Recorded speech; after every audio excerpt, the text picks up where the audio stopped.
Good morning, folks. This is a garden walk for fall 2021. It is November 18th, 2021, and I'm getting color in the trident maples and other plants around. Pretty soon they will have all dropped their leaves, getting ready for the 3-month sleep.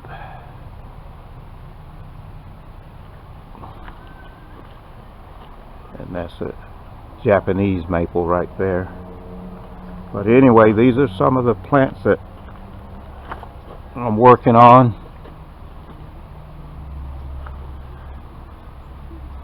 The plant right there is a real nice one. And this is a twin trunk that I was working on the other day, trimming out branches, considering what I'm going to set. But there's always something going on around here.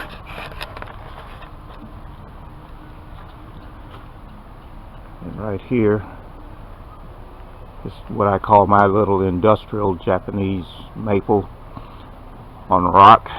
Those are bricks that I found right here, and kind of a perfect match, the way the roots were coming out, and I've matched the bricks to the roots. And I just trimmed this up recently, and this is my morning coffee break. It's a forsythia. I just trimmed this up also. So yeah, I get a little whimsical from time to time on my creations, but for me, this is part of what bonsai is about, being a bit whimsical. This was started from a seed, and I've had some pretty good trees to come out of the lot that this has come out of. This right now is about 9 years old, thereabouts. And it's coming along pretty good. And that's a crepe myrtle. This, you can see,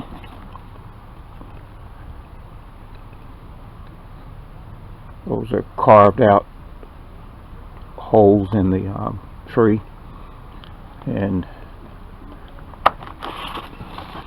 the Buddhist pine, if you will. So that's rebounding really nicely.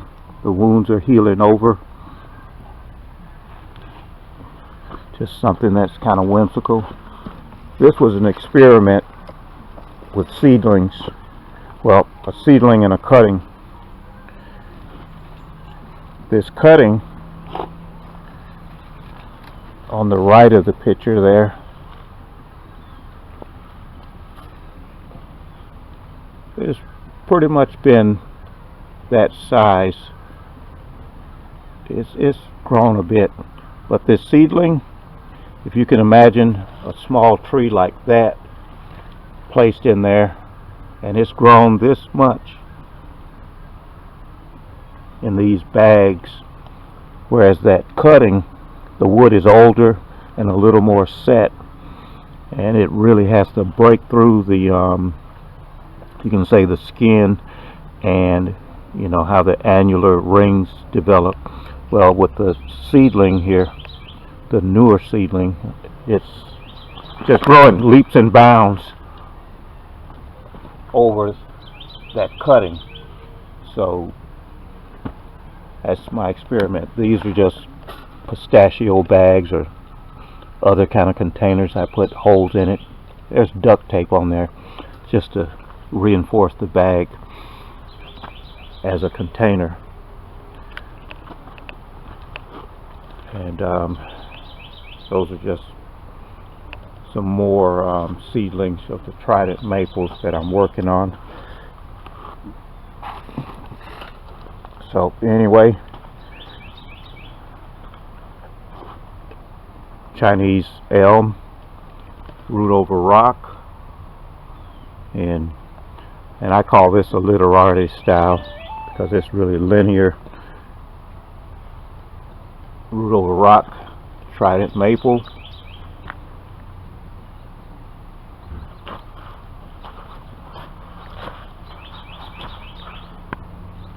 and so that's pretty much that. Chinese elm. I saw a Chinese elm in this configuration a long time ago, except it was not on a rock, but it was shaped kind of like this, and I couldn't believe how much was being asked for it. I mean, I like the shape of it, and quite frankly, they were asking $1,500 for a tree this size. Okay, the pot was I think it was like a 6-inch pot.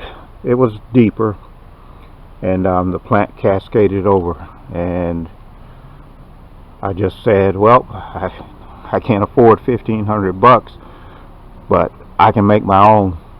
So I took this piece off of a tree. I got it. It was a rooted cutting because I cut down another elm tree, and I took this out of the top, rooted that, and I've had this in different planting configurations over the past few years, and I'm pretty much getting close to my final girth, not only on the roots that are coming across the rocks, but across here, and you can see some of the turns where I had wire on it before, and so I'm just about at the place that I want to be, and including the girth on the upper branch here. This was really small, and I needed to grow it to a little bit larger thickness.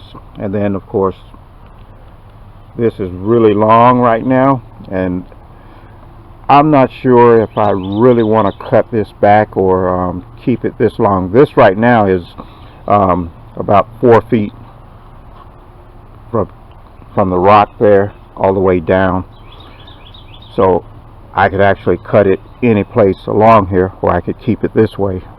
Well, the problem is, if I decide to sell it after I'm satisfied with it, then I'd have to cut it up in here somewhere and then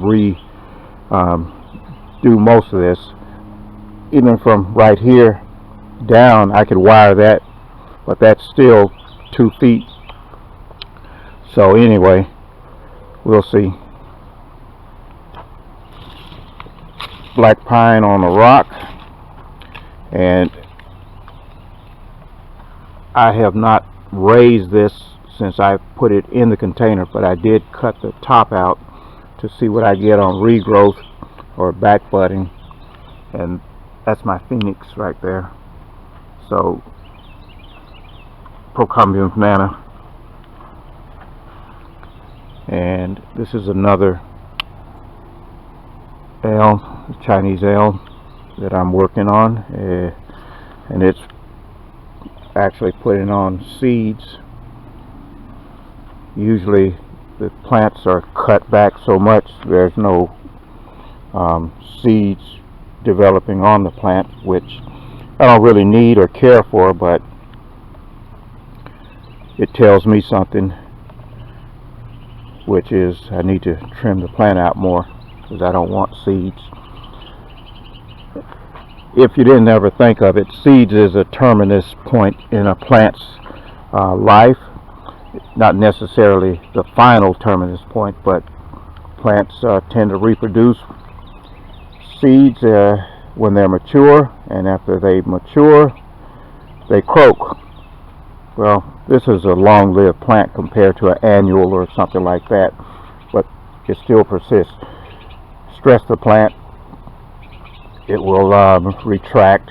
In other words, all this stuff out here dies back and leaves the core of the plant to grow. Well, once the plant rebounds, grows out, fulfills its mature growth pattern, then it produces its seeds so that new plants can be produced and so forth. But hey, it's still part of the end process.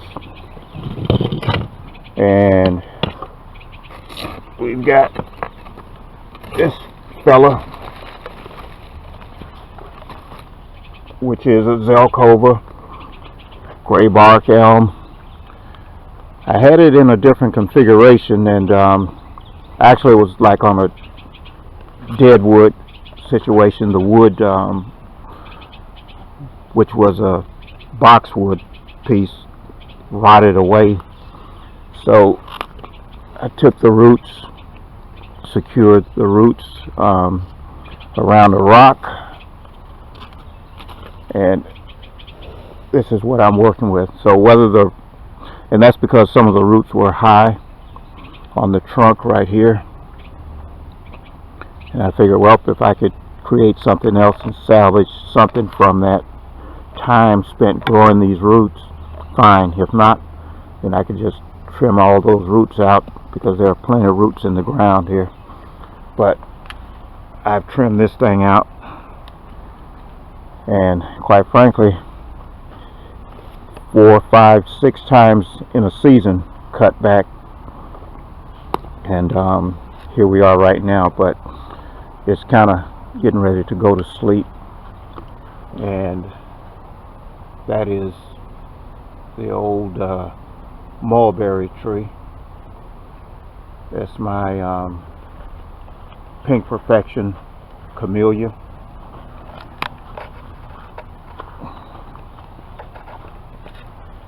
More trident maples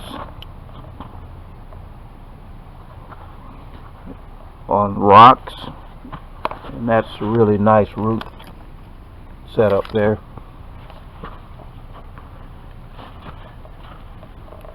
And that one's kind of in the cleft of the rock. This one's on over the top of a rock with a nice little angle for the tree. And these are rooted cuttings. They're about 3/4 of an inch. This was a tree that I started from a seed.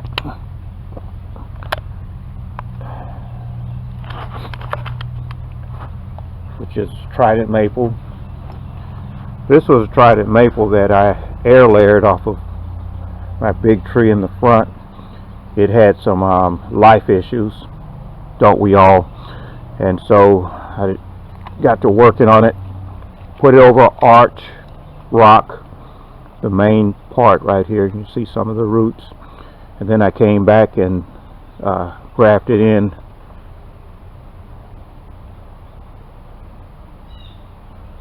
a couple of seedlings to create some more branches over on the side of the dead wood. And from what I can see right now,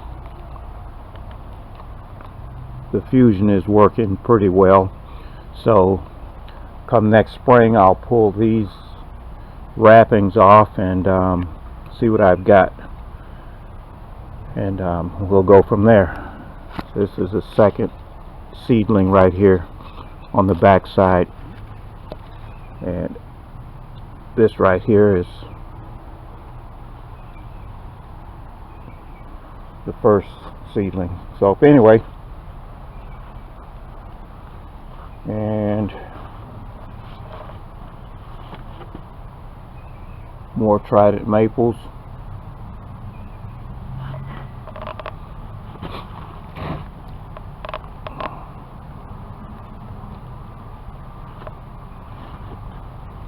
More trident maples. As a matter of fact, this trident maple and that were dug and potted in the same season, and this one is several seasons older. As a matter of fact, this one was attached to a root over rock configuration that I actually dismantled, which is a rare thing for me to undo something. But when I saw the shape of this and how it was growing so rapidly, on that other configuration, I needed to take that off for myself. Japanese green maple with some good natural movement in it, and pyracantha, and you can see it's back budding really nicely. And there we have a Brazilian rain tree, and down here is just an assortment of gardenias, dwarf gardenias. They're not the mysteries or the larger varieties. These are medium, kind of like the radicans. And then we've got an assortment of figs. Those are elm roots, different pieces, and figs. That is the common juniper that I'm working on.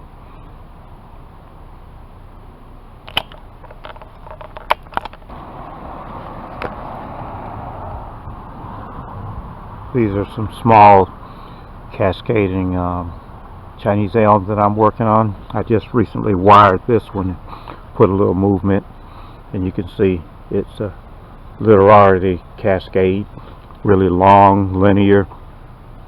I've got this branch wired. This thing was just a tiny little cutting that I stuck in a pot with some other stuff, just like these pieces here, just because it was there. And the thing started developing into something, and I saw the root base, so I put a little wire on it last season, unwired it, let that set and grow back, and I just repositioned and rewired this week. So I've kind of got a offset set here. This one cascades over and down. This one is up, back, and then down. So in my mind's eye right now, this is going to be kind of a odd set. So probably next spring I'll do my final cut on the linear part, trim out the apex. This one may need another season or two, because that is actually several seasons older than this piece being struck. When I say struck, if you don't know, that means you take a cutting, stick it, which you just literally stick it in the soil. When roots develop, that means it's struck. You know, like striking gold, striking oil, when you get that eureka moment when things work.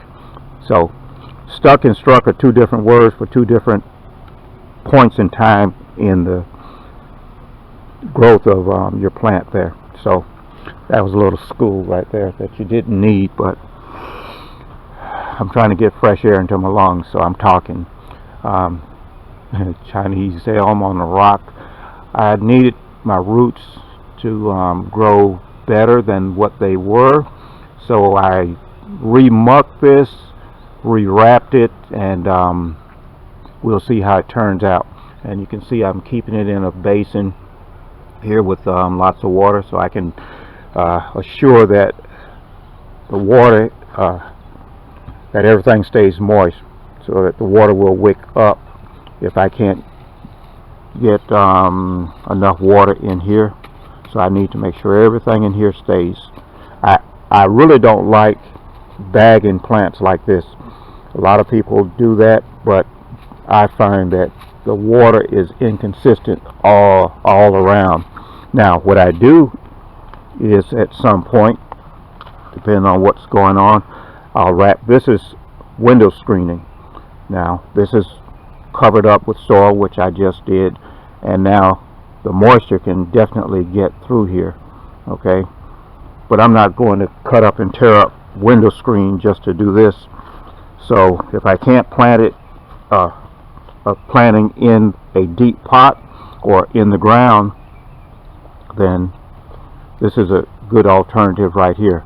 But that's the mainstay, because it's cheap and it's easy. And if you know anything about what I write or what I say, I'm about repurposing junk and getting it out on the cheap. But I'll make it work because I understand what I'm trying to accomplish and how it needs to be accomplished. Again, that's in water so that the moisture wicks up, and then I can also get water in from the top. And of course, the water's there already, so I just put my liquid fertilizer in that.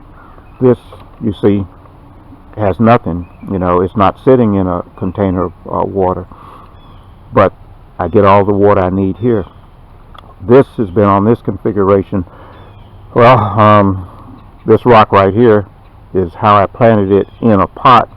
The tree itself is probably 9-10 years old, like the tree I showed you earlier in the back. They're out of the same seed batch that I started from the large tree right there. And once I removed this configuration from the pot, the roots extend out to here, was just hanging in space, so I took other rocks, put it underneath, and that's why I'm still trying to regrow this so that the roots out here will develop larger roots to make it more presentable when everything is exposed. The roots here have their secondary roots coming out, which are nice enough, and so this is what I'm trying to accomplish with rewrapping this. And this was just rewrapped and trimmed out, you know, last week.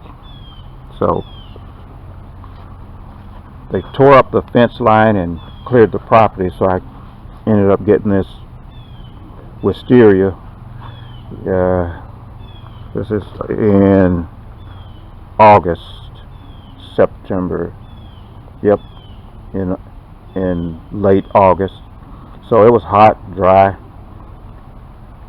not the right time, but you do what you can when you got to do it. And again, a little bitty cutting that I stuck in a container of strict sphagnum moss. It struck, so I planted it in this container, and we'll see how it develops. This was just a whim. I had a couple of flat rocks. This was a small cutting. I stuck it on that, put it in that tray with holes in it, and I've got some good roots down in here now. Everything was planted up on top, and now I've got roots growing over that rock. Too bad the sun's facing us. And that's the crabapple tree, which if I don't sell this pretty soon, I'm going to cut it down and create something else. I think I will. And that's my main fig tree that was struck from a cutting, and the base was about as large as that. That's I think about 5 inches across the bottom, 4 or 5 inches, but just a rooted cutting. Stuck it straight in the ground several years ago. Alrighty dighty, here we go. Trident maples, lots of color. Yeah, I looked out the front door this morning and I said, yep, I got to film this now, because the leaves will be gone probably this evening, or at least by tomorrow evening, and I should have gotten around here sooner before the sun hit it. So anyway, yeah, I was looking at this yesterday and kind of repositioning that sarissa, root over rock. So and you can see even in the ground the Japanese maples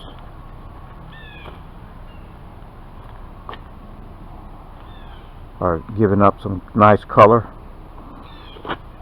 More sarissas, root over rock, and I've even marked this one because I want to carve some more of that out.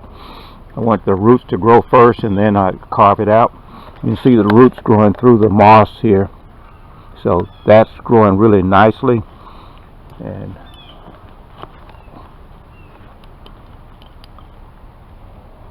and we did have a bit of rain yesterday.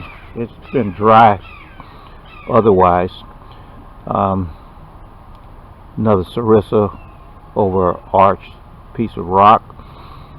Yeah, I carved the rock, and I had that sarissa in another pot. No, I didn't. I had it in that same pot. I didn't like the sarissa. It was a group affair. You can see the sections between there where I had the different pieces, and I didn't like the way it was just sitting there like a clump. And of course the top could have been trimmed out in almost any configuration. So right now I'm just allowing the roots to grow and to really set. I think I put this on in the beginning of 2021. So it's been there basically one season, and I did have it wrapped, and after it set I exposed the roots. And another trident maple. So there's a trident maple color. Look at that one over there. Fiery red. And this one is yellow. Trident maple on the rock right there. These are portulaca. There you go. Edible, or make nice little flowers. Purslane, you've heard of purslane, same family. And check that out. Yep. And you can see the buckets right there. Those are air layers. I put on the air layers, had it wrapped with plastic and sphagnum. Once I got the roots that I wanted, because of the size of that tree and the time of year, I decided not to sever it, but I put the pots on with soil, and now the roots are filling the pots up a lot better. And so when I get to the dormant state, then I'll remove those. Look at that. That's a nice color there.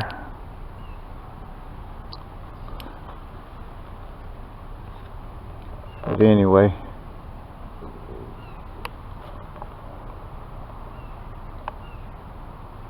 trident maples and root over rock Chinese elm.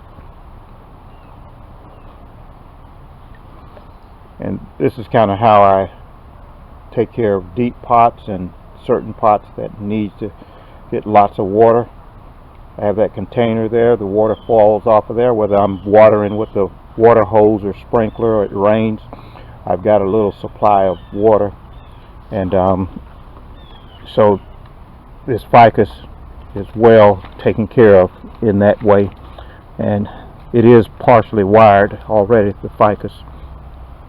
So as the roots grow over there, I'll get aerial roots and so forth, and I'll probably put some more angle on this, but that's kind of it.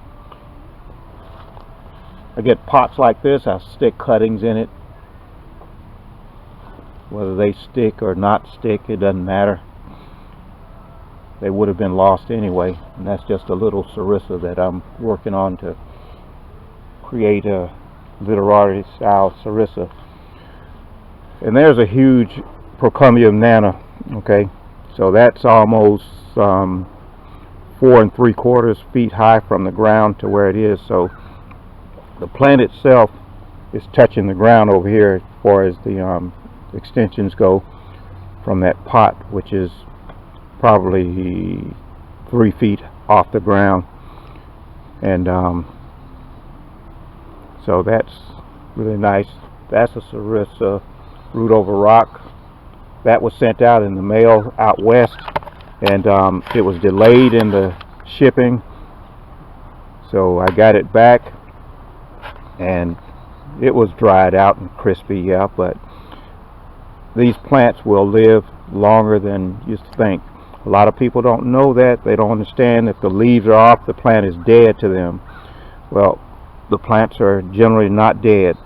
That Sarissa, in generally speaking, in the male, and we're talking it was in the summer, will last, the main part of the plant will survive 3 weeks to a month, okay, saying that the soil has been hydrated well enough, the plant is in that kind of condition.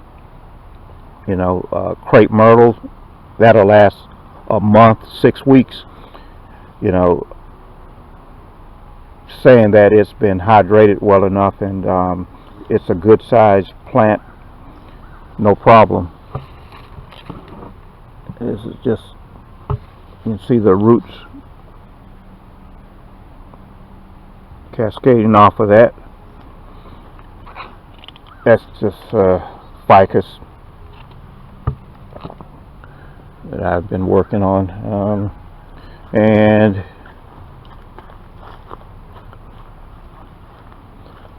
that was a self-sown seed with a trident maple that I found in one of the pots right here underneath the tree, which is kind of rare. In my recollection, this is the second batch of seeds that I've found that had sprouted on its own. Before, I found it like 100 in the grass, but this is the only time, and that's been 9, 10, well, nearly 15 years ago now that I found the other batch. And so this is the only other time that I found a seed here in my place, because we don't really get that cold to do all of the stratification that needs to be done. And these are Sarissa's root over rock. These are some of the nicer ones in a medium configuration, and of course I put it in there so that they would be well watered. And a bunch of Sarissas. I'm growing long roots on that, and it's pink. Long roots on that, but I've got different pots here. That's a privet. I stuck it on that rock,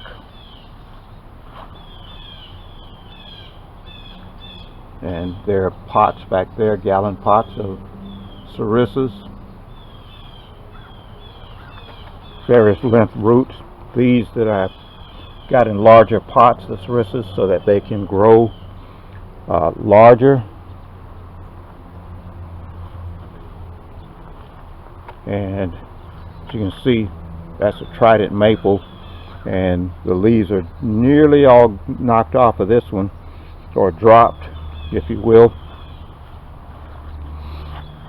These are air layers of Chinese maple, Japanese maples, Oriental maples, Asian maples, whatever you want to call them. And that's my space juniper, fifth element creature.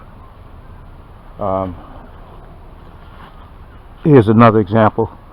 I've got this tree right here, and I put a pot on it after the roots struck.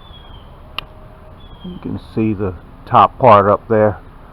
The leaves are changing colors, whereas the leaves down here are not changing as much. So another project, just found that cutting of a bougainvillea, stuck it in this PVC that I drilled holes into the side because I want long roots to grow through there, but that's just what I do. And another root over rock Sarissa, and I'm liking the root effect. There's plenty of roots, so root over rock. Root over rock. There's a crepe myrtle, a little cutting that I found. So I stuck a rock underneath the roots, and that's how we're working. We're going to roll like that for a season or two, and then I'll cut back the top some more. And this is Lady. That's my root over rock sarissa. Sarissa. Maple. This is my trident maple. So that's the way that works. But like I said, this is Lady. So you can see, oh, that's a pretty nice silhouette. Yeah, that's the way it looks, like a lady's torso sitting on the cleft of a rock. Yep. And then we got an assortment of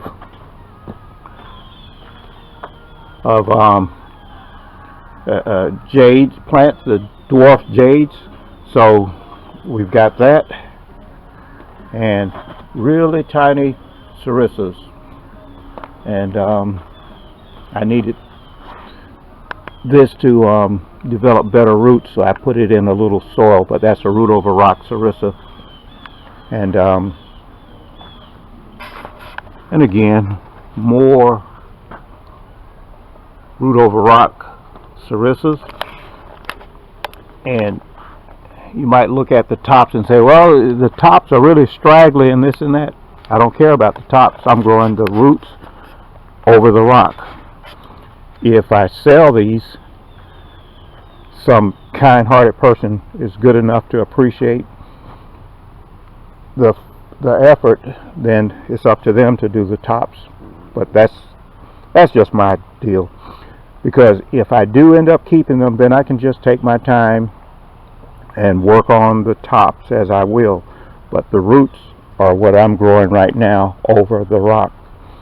And well, that's a Procumbium Xana that I'm growing into a styled effect.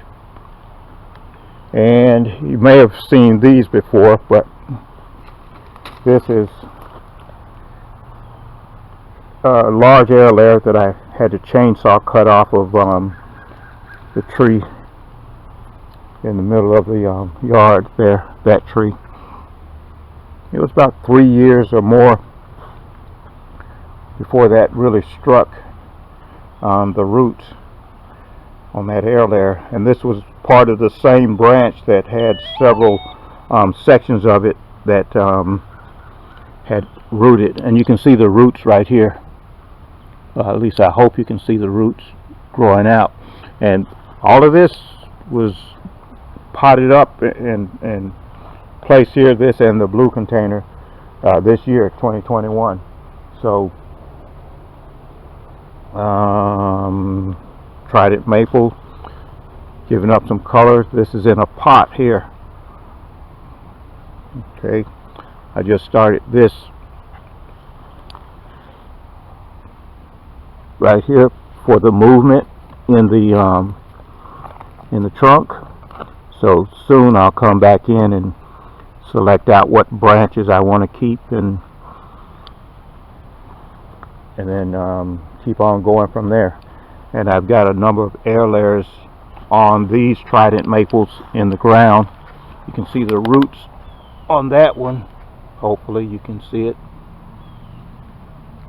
Some of these I can't visualize roots, but I've got a nice trunk in there that I was hoping to have had out of the ground last season, or at the beginning of this year, 2021, and the air layers did not strike, so I had to reset those. And the upper wood is just too good for me to lose. So if I live, no problem, I can work it. If I croak, I got nothing to worry about in the meantime. So, and the same with that plant over there. And I came back and put a bag on that one, but that's a large tree now. And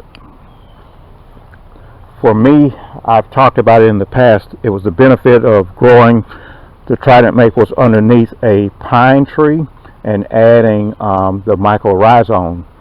The pine trees usually, especially if you have just enough moisture in the area, or pine leaf litter covering the area, it will be just perfect, and the mycorrhizome develop in that. Well, I added mycorrhizome, and those trees in that section, they just outstripped any tree I had growing around this property in any other locations. So it's like, wow, that is wonderful. It's awesome. That was just a little whimsy that I had going on, a root over rock on that shipping pallet. And these are some cuttings of rose bushes that I took from a miniature red rose, which I will eventually try to create a bonsai effect. These are like 2-year-old seedlings of the trident maples. Those are Japanese red maples, the Atripurpureum, and that's the Naruto. And again, more junipers, procumbens, nanas, gallon sizes, upgrown sizes, and that one I've had with me probably 10 years now, and just growing it in an upright position. And this was an air layer of the trident maple, and I'm trying to, you can see the little pots here, I'm trying to take this part off. Again, a lot of this is experimentation, but I don't really need that. But if I can fuse that on and show someone that you can do stuff like that to take pieces off of plants that you've got time to work with, and all the better. And see, again, this end is coming off so that I can cause the plant to be more compact, and so I'm trying to fuse that on. And this was a plant that I had just growing, just tall, no reason, no purpose, just a trident maple. So I stuck it in this container so it would thicken up, and I'll probably end up cutting it down even to a tiny little shohin, nice large trunk of a natural flare, because for me the air layers or the rooted cuttings will be somewhat different from the natural seedling, and so I kind of want a trident maple that's really small but yet has a good size to it. Right there, this is like 2.5 inches across that way, okay, and so that's pretty good. I don't know what that affair is that I'm wiping off, but if it's bird poop, I can always wash my hands later, but I don't want it to destroy the bark if it is bird poop, because the acid in it will destroy the wood. And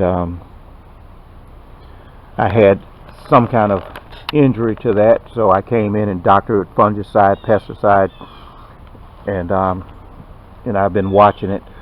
As far as this goes, let's say I'm going to cut this down, I might come in here, ream that out, make sure that there's nothing harmful to any of my other plants in there, and then I'll air layer that out.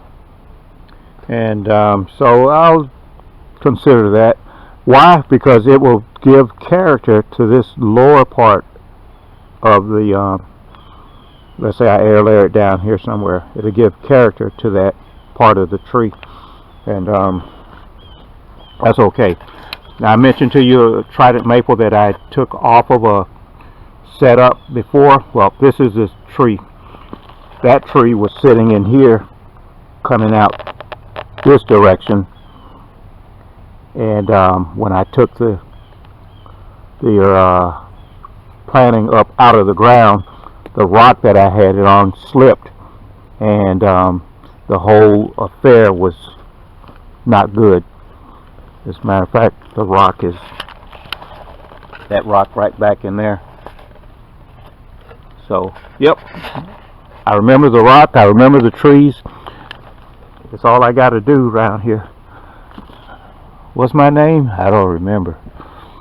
And so I call this my A-frame, and I'm considering what I'll do with this still, you know, whether I'll cut that, make that a separate tree, leave it this way, cut it back, you know, or cut through here, make this totally a separate tree, and have this in a different configuration. But at any rate, it was just being grown.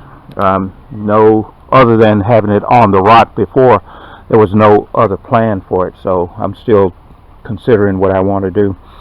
This was just a clump of crepe myrtles that I had.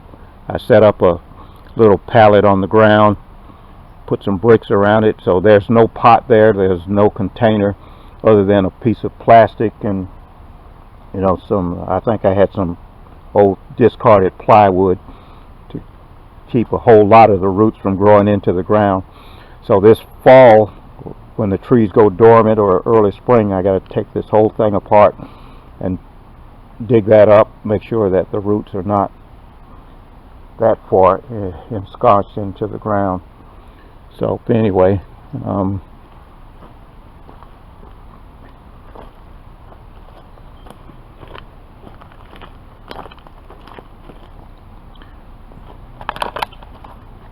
so we'll see what's next. Trident maple. I got that big trident maple right there.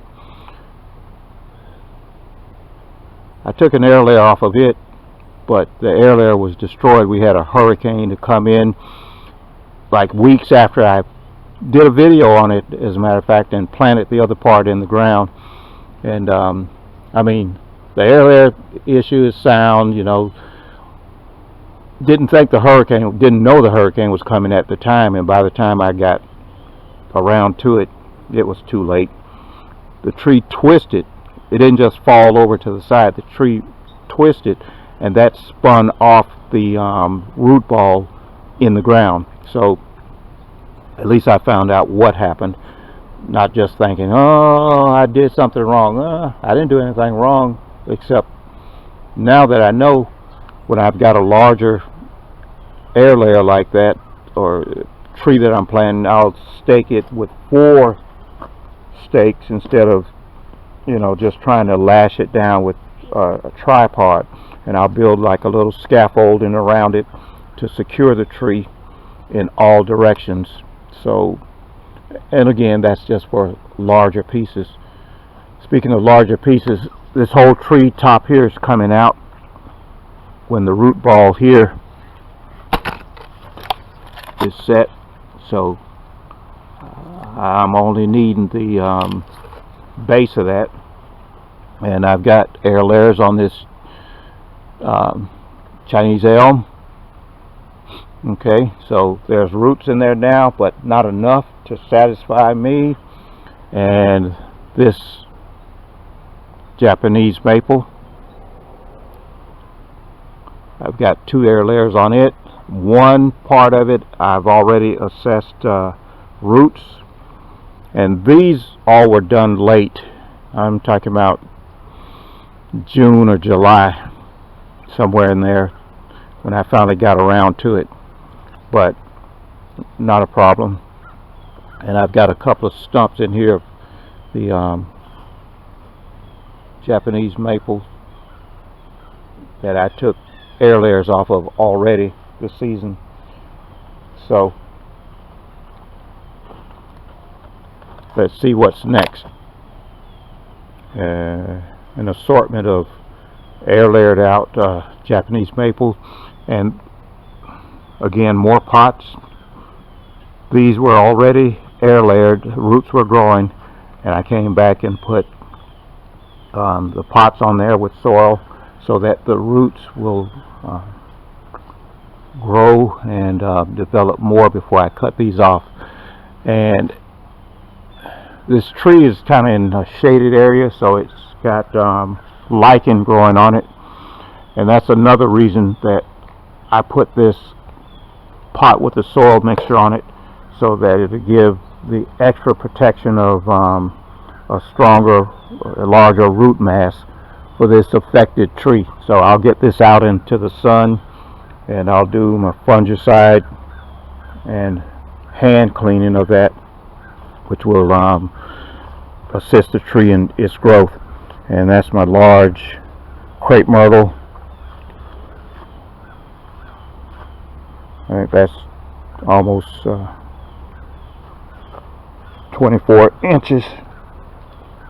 Yeah, 2 feet, 24 inches.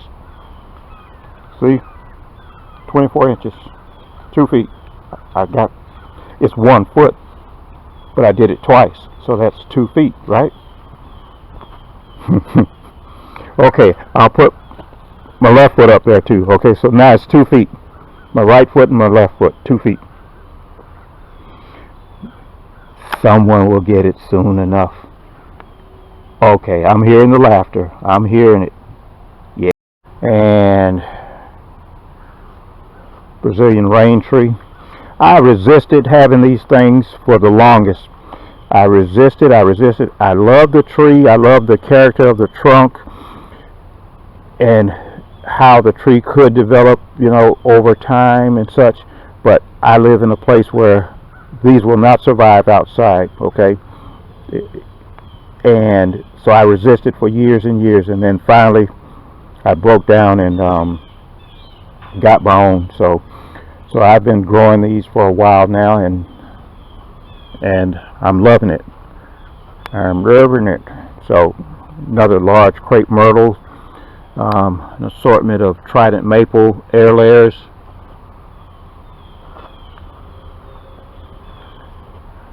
Same here.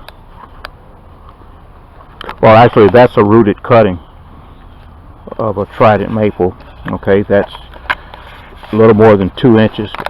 You can't see it now, but I know this tree, and the base of it where the callus was, oh, it's awesome. It's under the soil now, and I did that on purpose as I'm resetting this tree. And that's a plum tree. And more trident maples. And I've got air layers on the Japanese red maples, air layers on the coral bark, and bunches of air layers on the tridents, which is all beyond there. That's a azalea, and the flowers are kind of going off now, but you can see there's a rose floret type configuration on that. And this is my little dissectum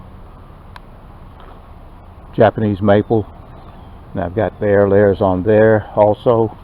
And this is an Angel weeping, and I haven't seen any roots on these, which I've got both air layers and some approach grafts that I'm trying to work on. And this is an assortment of Brazilian rain trees, including cuttings.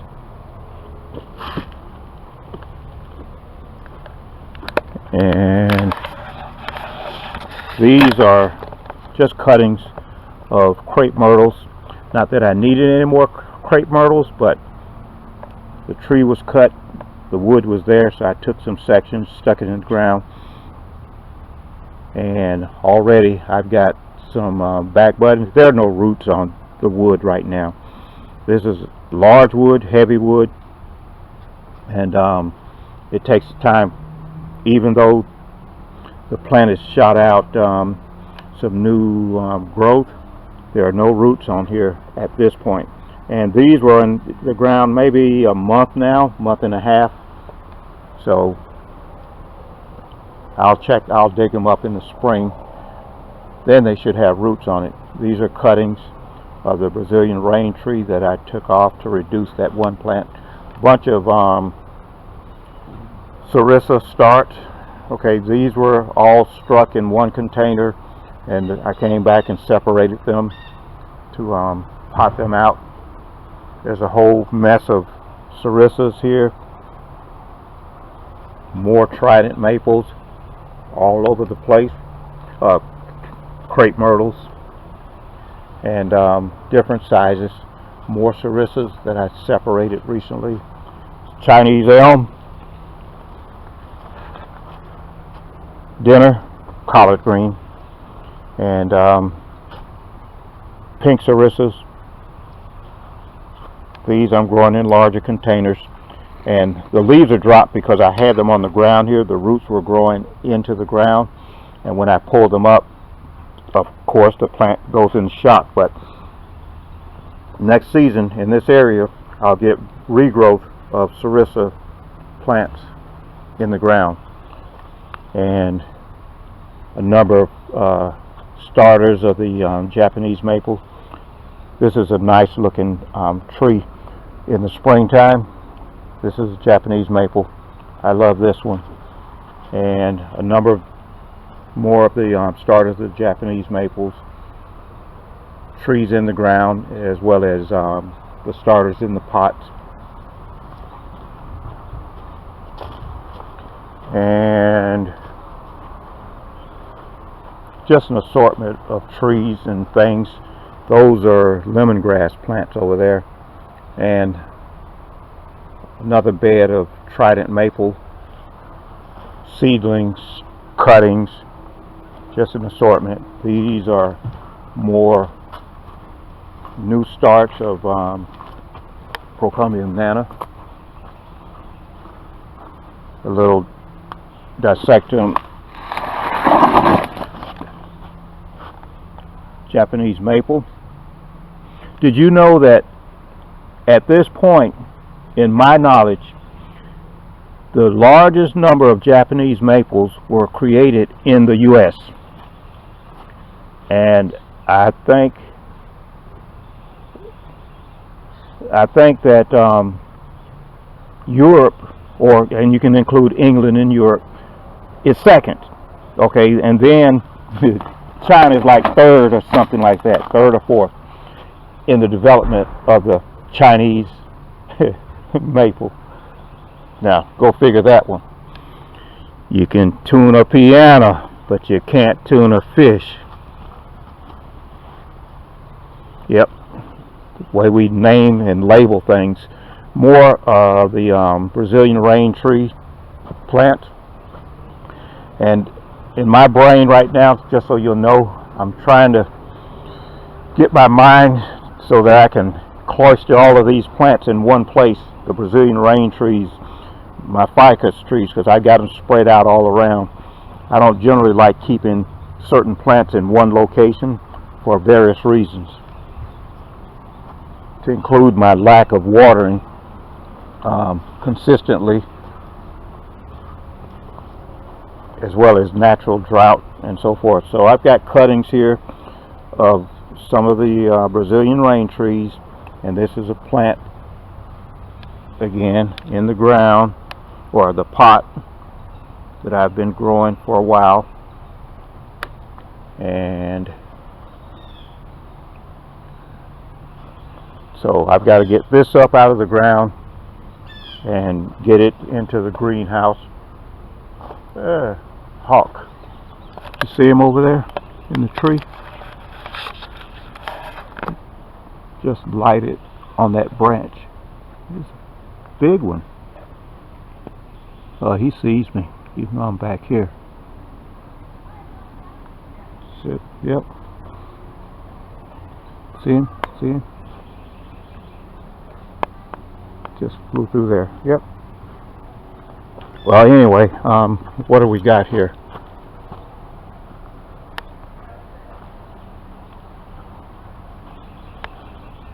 Okay, well, battery's about done, and there's a sarissa bed, all of that, and more tridents. But anyway, cheap battery, cheap camera. These are my special tridents that I'm going to be making my little Shohin affairs, little fat short deals, or medium size, but highly stylized. So, and these are more crepe myrtles right along here, right along there, but that is my trident grove, and you can see the blue on that one. A lot of these are air layered, and a lot of them have roots. I can see roots on that one right there. The plastic is clear, so yeah, there's lots of roots on there, but again, I'm waiting till they go dormant before I cut anything off, because I'm not willing to go put pots on these right now. For one thing, it's been raining, it's wet, it's toward the end of the season. My little garter snakes and whatnot, I haven't seen any venomous snakes, but I don't like snakes. Even though I don't kill the garter snakes or whatever, I'm not going to get in there with them. It's my point. But anyway, I'm going to have to do something else.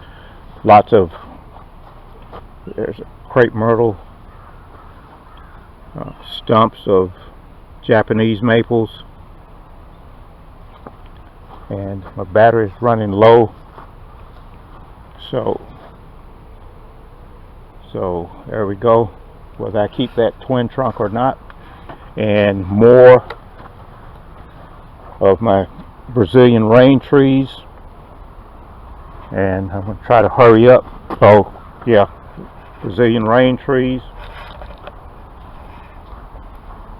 my stumps for the Japanese maples, and this is the largest Brazilian rain tree I've got here, and I got to get this about 7-8 feet tall.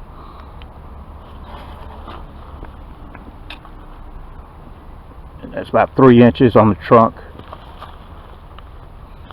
So no great shape or anything, but the trunk girth is important, so I got to get those to do something for me.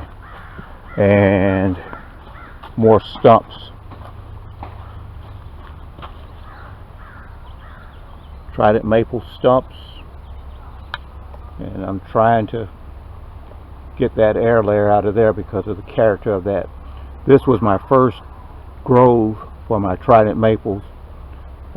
Usually I'd run 100 plants in there, but of course I've got to dig them up and dig them out and do stuff with them. So anyway, there we go with that. More trident maples, different sizes, different character, well, aside from me. And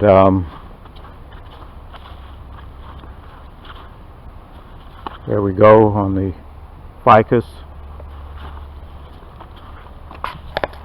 And this is my bougainvillea root over rock collection. Got other bougainvilleas, but not over rock. And these are assortment of Chinese bird plums. That is the big Chinese bird plum plant right there. Okay, and that was just a little plant that I bought 30 some years ago now, and that's what I use. Lots of bougainvilleas, lots of sarissas, and I came in and cut these back. So ficus plants, but anyway, these will be shuffled into the greenhouse. Probably the bougainvilleas just be covered up here, but recently property was sold, trees were cut, and a lot of this was protected in the winter, and I didn't need to do much, but now I'm going to have to consider what I leave out because no windbreak. But anyway,